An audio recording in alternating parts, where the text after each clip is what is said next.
for every action, there is an equal and opposite reaction. We knew this from high school, right? That's correct. So, why are we always in the reactive position in HR as opposed to the proactive position?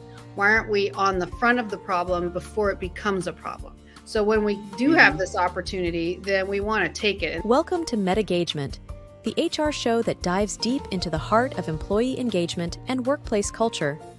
Your hosts, Ann Scottlin and Dr. Lyman Montgomery, bring you a groundbreaking show that explores innovative strategies and insights to transform and elevate your organization's HR practices. Dr. Montgomery is an employee engagement expert and best-selling author, while Ann Scottlin is an acclaimed business consultant and podcaster. Together, they will unpack the complexities of modern HR challenges and reveal innovative solutions that can be immediately applied to your workplace. Please welcome Ann Scottlin and Dr. Lyman Montgomery. Welcome back to MetaGagement-HR, a show designed specifically for you if you're in the HR profession. And even if you're not, you will not go away disappointed learning tricks and tools of the trade in working with other people, especially this mini-series we're doing right now, which is the business persona types from our assessment. Hi, Lyman. Hello, how are you doing? I am good. As always, this is my partner, Dr. Lyman Montgomery. I'm Ann Scottlin, and we're bringing you a new episode today. Lyman, do you want us to give them a little recap of what we've been doing? This is the fourth out of 5 in our 5 persona types architecture.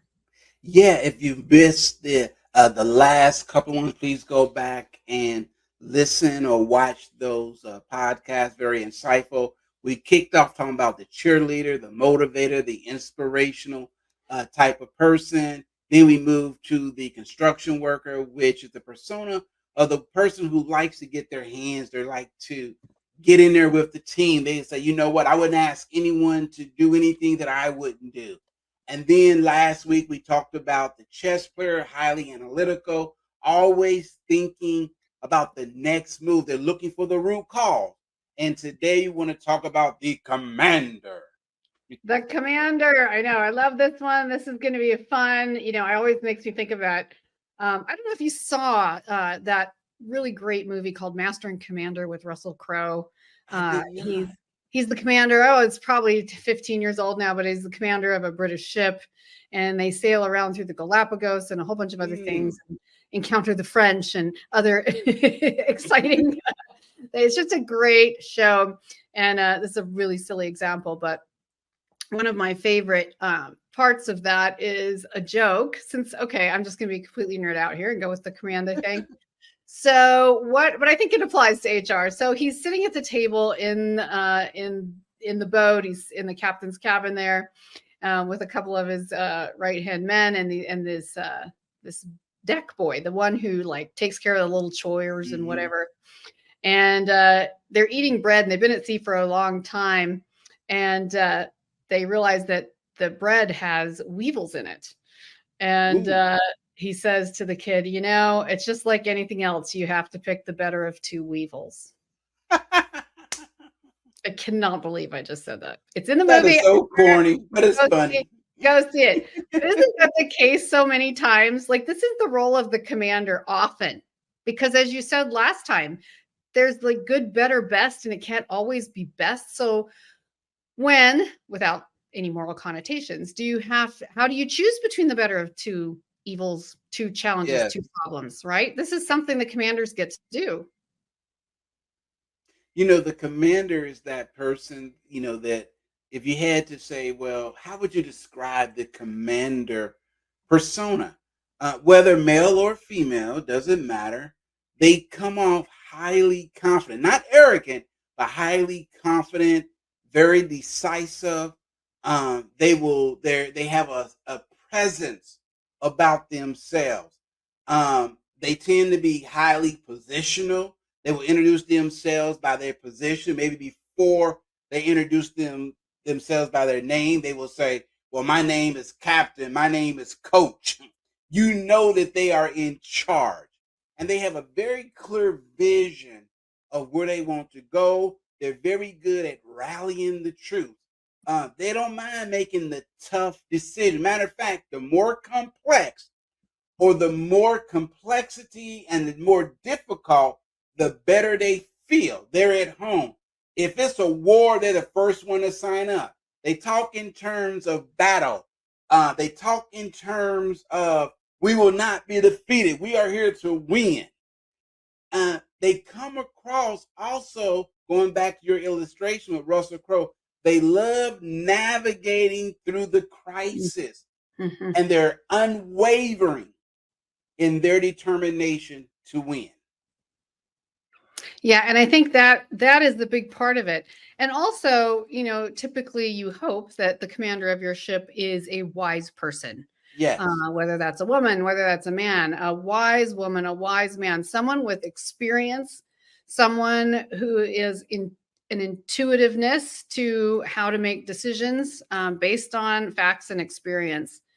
And not only I think what's a little different with the ship metaphor, which I like, is in most cases, unless you're in the Navy, the commander, let's say he's the commander of a commercial ship, right? So Okay.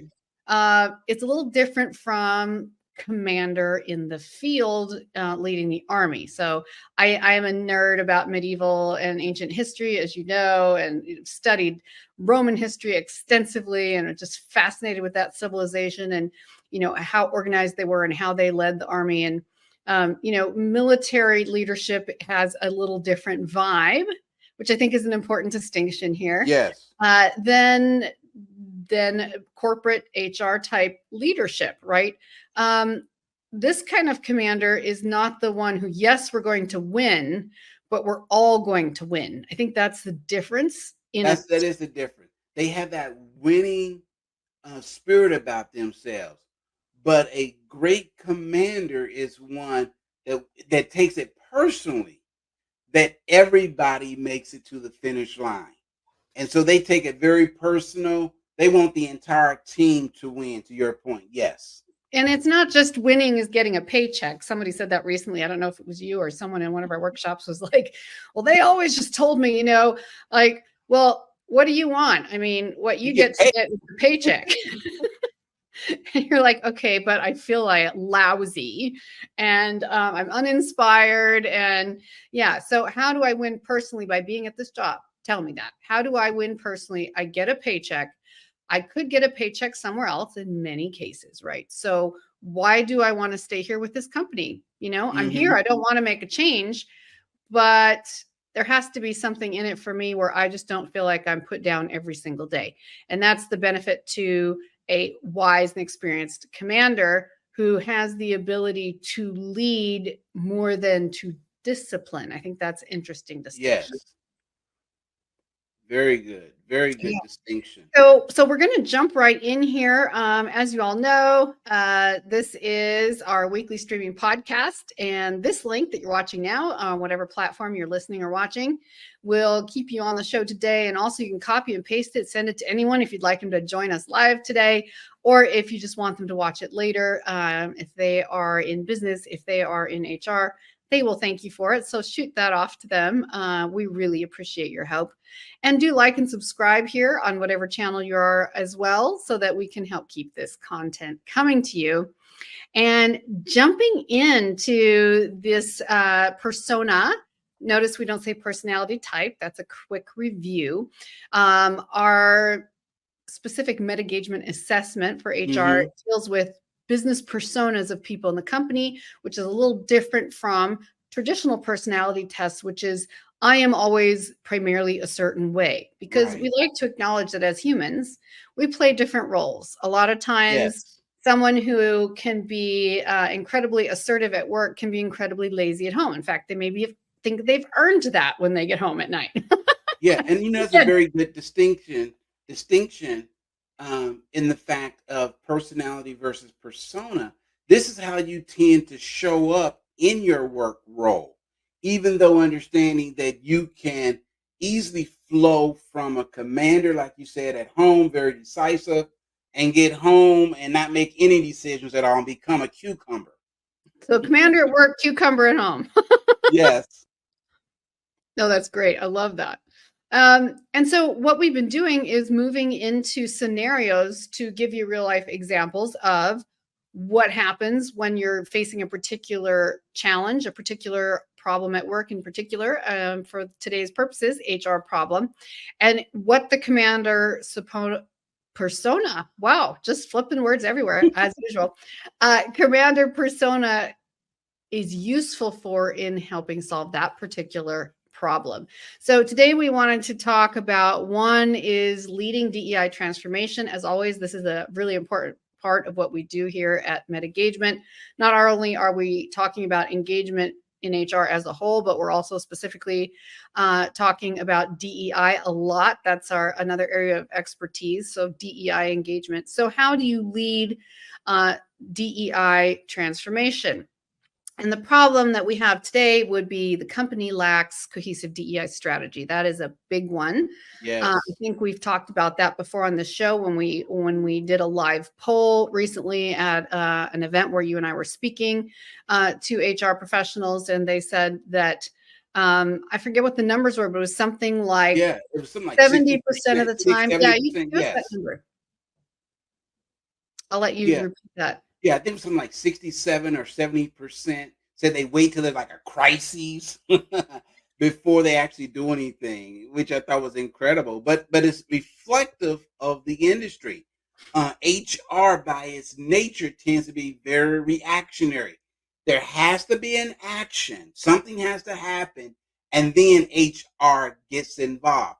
What we're saying, let's reverse that, and instead of being reactionary, being proactive. And so these scenarios puts you in a position of not just being always reactionary, but to move into being Mhm. proactive. And for every action, there is an equal and opposite reaction. We knew this from high school, right?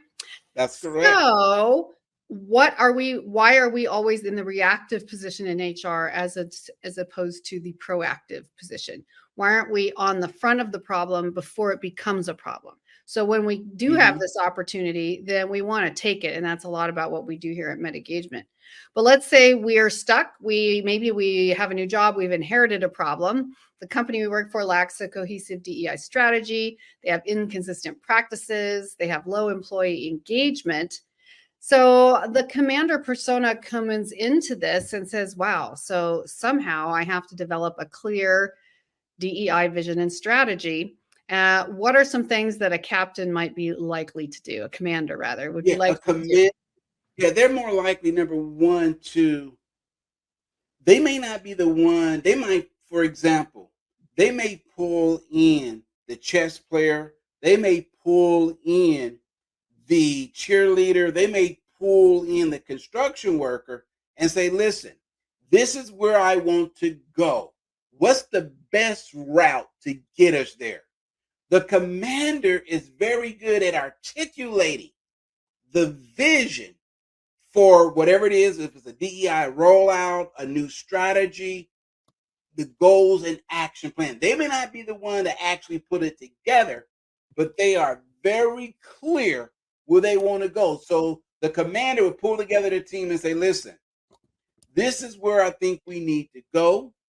And I need for you to do this. They would start handing out assignments and they would say, put together a one-page synopsis and talking points, and I go sell it. And that's really their strong suit. Is think of the commander as a great communicator because they're going to communicate vision. They're going to communicate it with passion. It's going to be filled with strategy, and it's going to exude with confidence. Mhm. And so again, it's going to be filled with confidence, clear vision, and a strategy. And they're great at communicating that. They also will ensure that it's in alignment with the objectives, with the mission. And so everyone's on board, and their goal is to make sure that everyone is on board. They will stop and say, okay, are we clear? Are there any questions? But they want to make sure that when they execute, there is no doubt, no reservation, no trepidation. And they think in terms like this. Everyone knows their role. Everyone knows their seat on the bus. Let's get on the bus. I'm going to drive the bus. When we get off the bus, everybody knows what he or she or they are supposed to do. We don't have any weak links because Yeah. everyone has been empowered and it's been communicated what the commander expects. And this is really a big part of why the commander is so good at helping implement Yes. whatever decisive actions, in this case DEI actions, need to be taken. Commanders are usually able to make bold decisions. Now, what's the difference between some of the other personas? They can make iffy decisions. When you Yes. are uncertain about a decision and you're in a position of leadership, everyone can tell you're uncertain, which does not make you feel bold. It makes you, when you say, this is how we're going to do it, and you look terrified, they're going to be like, oh, great. And we're following this person into the fray here. So bold decisions are informed decisions. Bolder decisions can be made with the right resources, with the right advice, with the right counsel, with the right outside or internal and external strategists and experts to help you. Making bold decisions is not impossible. So this is a bold decision, such as how to appoint DEI leaders and allocate resources. This is an important piece. How do you lead with that confidence and decisiveness because you're actually confident? People can smell a rat. I hate to say it, but it's true. When you are pretending to be confident, they can tell. And we could go into a whole 6-month session here on the science of the mind. Yeah. And how that works and how we can play with that to the advantage of everyone involved. But this is a big part of mindset, of going meta, of having a meta mindset and having a meta strategy. How do you inspire employees? And again, this goes back to a leader, say commander of the boat, as opposed to commander of the army on the ground, inspiring, motivating, helping inspire everyone that they're going to win. And I just want to draw one last conclusion or comparison here. The commander is still a very different persona from the cheerleader. The cheerleader genuinely adores you. The cheerleader genuinely believes in your best self. They see your greatest potential. They have no doubt that you can achieve it. And they have a kind of effervescence to them, which makes everybody feel better and have more fun. The commander is more of a calming influence that inspires a feeling of safety and security. That's a very good point. Very good point. Yeah, so that's them inspiring the employee, helping people see that your confidence is authentic, that they can trust your decision making, is a huge part in the commander persona and how you would address, in this case, solving these DEI vision and strategy challenges. Yeah, and sometimes the command, go back to the analogy of the commander, the cheerleader, the construction worker, even the chess player. Sometimes we think in terms of a family dynamic, what we so-called traditional family dynamic. The cheerleaders like the big brother, big sister. Okay, they're going to inspire you. They might joke a little bit, but they really want you to succeed. The commander can come across as the authoritative, whether that's a strong mom in a house, a strong dad, a strong grandparent in a home. Whereas the chess player sometimes is that individual that might be quiet, but they listen to everything, like a grandparent. They're the wise sage of a grandparent or uncle sometimes that no judgment, but will ask those deeper questions because they really want to understand and get to the root cause. Whereas the construction work sometimes like the cuz, oh, let's just go ahead and do it. Don't worry about, hey, I'm with you, cuz, let's roll. Yes. If you think in terms of that, of that wise one, the wise uncle that gives advice, sometimes unsolicited, or a grandparent, whereas sometimes the parent can be sort of like that commander where you feel safe. You feel that sense of confidence, that sense of security. And sometimes the cheerleader could be the dad. It doesn't always, so don't think in terms that Mhm. the commander is the father and the cheerleader is the mom. No, it could be reversed. No, In my absolutely. home, my mom was the commander, and my stepdad, who raised me, was more of the construction worker. He would get in the field. Let's go get your hands dirty. I'm gonna show you how to do it, demonstrate it. Whereas my grandparents was more. My grandma was more of the cheerleader, and my grandfather was more of that chess player. Where he would always say, "Well, why do you think that happened?" Have you thought about this? He would ask those very deep, profound questions.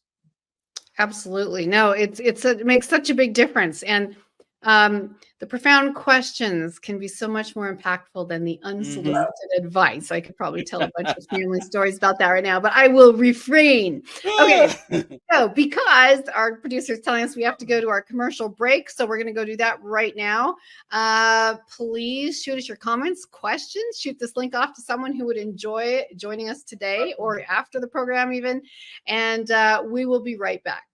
Get ready to unlock your full potential and transform your vision into reality. Go beyond traditional employee engagement to focus on the whole person with the focused Meta Mindset system. Experience real, measurable progress towards your personal and professional goals. Dr. Lyman Montgomery and Ann Scottlin provide tailored guidance and support to help you overcome obstacles and thrive. Join them for their engaging events like the Lunch and Learn webinar series and experience the future of employee engagement. Visit engagemenow.com to get started today. Welcome back to the second part of MetaGagement-HR today. We only have a few more minutes left, so we're glad you're here for the ride. And we have saved the best for last a bit, which is continuing in our discussion here on the commander persona from our assessment, 5-persona assessment on having a powerful workplace team. And we're going to use another scenario now to help break down what the role of the commander can be and what that persona does. And we're going to start with investigating workplace misconduct. Nothing big, Lyman, just workplace misconduct. I'm going to let you talk. Yeah, no problem. Again, when it comes to a workplace investigation, the strong suit of the commander is to cut through a lot of the weeds. They want to get to what the root cause is. What's the problem? Now, the commander will pull in, again, as I mentioned earlier, they would pull in a team. They might not necessarily do the initial investigation. They might be the one that says, you know what? Do the legwork. Let me do the actual investigation interviews, because they're very good at saying things like this. Okay, we've looked at the videotape. We've interviewed a number of people, and we want to give you an opportunity to share from your perspective what happened. And as soon as that person starts going off, they bring them back. They're like, with all due respect, that's not germane to what we're talking about, and we're going to focus on you. So sometimes they might be interviewing someone, they might bring in 4 other people. Well, John did this and Alan did this. Say, okay, we're not talking about them right now. We're talking about you. So let's keep the answers about you. What was your role? So sometimes if they're not careful, it can come across as more of an interrogation than an interview. Mhm. But a skillful commander will understand when they need to apply a little bit more pressure and when they need to be a little bit more communicative, as well as cordial with the individual. So it's that balance between how much pressure should I apply and when should I sort of lean back and listen. And here's a short story. I worked with a person that was a commander persona, and where I wasn't really getting anywhere, the person was all over the place. The commander just came in and said, good friend of mine, he said, listen, I know that you have a lot to say, but we don't have a lot of time. So let's cut through the chase. Were you or were you not there when this happened? That's all I need to know, and we can get out of here. And like magic, the person said, "Oh, yeah, I was there," as opposed to going around the mulberry bush. He just cut through the chase. Were you there? Yes or no? And so Exactly. that's the benefit of the commander, is that they can cut through the minutia, cut through all the weeds, get to the truth, wrap it up, and let's move on. And the beauty of it is that it's instinctive.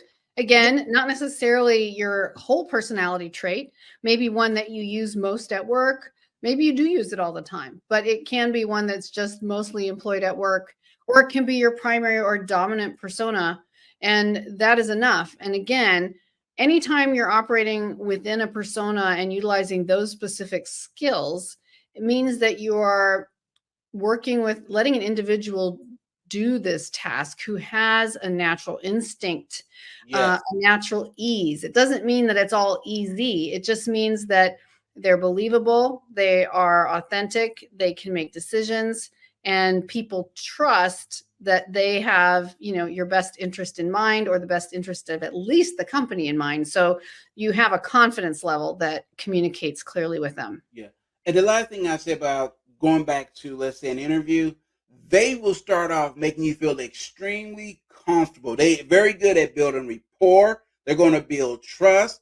They're going to maintain confidentiality and the integrity of the process. They will protect the integrity of the process, but they're going to get to the truth. And the last thing that I will say about the commander, which is something a lot of people don't realize, is that where they may come across as a hard exterior, once they begin to talk, it's amazing. I've seen them where the person opens up and say, "You know what? I did it. I'm sorry. I don't know why I did it. Please, forgive me." And it's because they feel safe with sharing that information, because, again, where the commander might be direct. And we had a saying when I studied martial arts that said, "Firm yet yielding." Mm-hmm. It is the velvet glove over the hammer. Okay. Mm. They still got a hammer, but they clothe it with a velvet glove. Mm-hmm. Excellent, excellent. Yes, and comes naturally in so many Yes. ways, which is the genius of the persona and what you step into with ease in an environment, which can come from a whole lifetime of experience. You may not have felt like you were a born commander, but you have accumulated the experience. You have learned from other great commanders. You have those aspects that are most useful in this situation. So when you're on a team, you want to recognize that. And as always, learning all these personas is so useful when you have that special opportunity to build a team from the bottom up. But even if you don't, you can still try to identify these or bring in new parts of a team that will bring you the pieces that you're missing. If you have 5 commanders, I don't think you need me to explain where that might be going. So Yes. more of that later. Well, we're nearly done already here on the Commander, the 5 personas. We're so glad you've been with us here for this episode 4 of our 5 persona type architecture here on MetaGagement-HR. We have one left that will be on our next episode, which is going to be one of my favorites, the chemist. So you're not going to want to miss that. Be sure to tune in. As always, we're streaming on Tuesdays at 11 a.m. Eastern, 8 a.m. Pacific, 3 p.m. GMT, or you can, once it's aired, this link will work and you can rewatch the show at any time. So any final thoughts, Lyman, today on the commander and how this is, how important this is to a balanced team and a balanced HR effort? Yeah. Again, I would just reiterate that the commander is a great communicator. They will take decisive answers. The strength of the commander also is they don't need a lot of data. They have a sense about it. Mm-hmm. So they might listen or they might read the first page and say, "You know what, I think I understand what's going on here." They might listen to the first 2 minutes of a conversation and say, "You know what, I think I got it." And that's the genius of the commander. They don't need a lot of information. They have a good sense about people. And their goal is to promote a respectful workplace and culture and prevent future problems, because at the end, they want everyone to get to the other side safe and feel this sense of accomplishment and respected in the workplace. I love that. I love that. Wonderful. Thank you so much, as always, being here. Dr. Lyman Montgomery, my partner. I'm Ann Scottlin. Join us again next week. And please go to our website, shoot us an email, questions, comments. We would love to hear from you. We want this show to be about you and your real life needs. So help us tailor the content to meet what you would like to hear about, and shoot us that message. Until then, we'll see you for the next episode, and take care. Take care, everyone. Bye-bye. Bye-bye.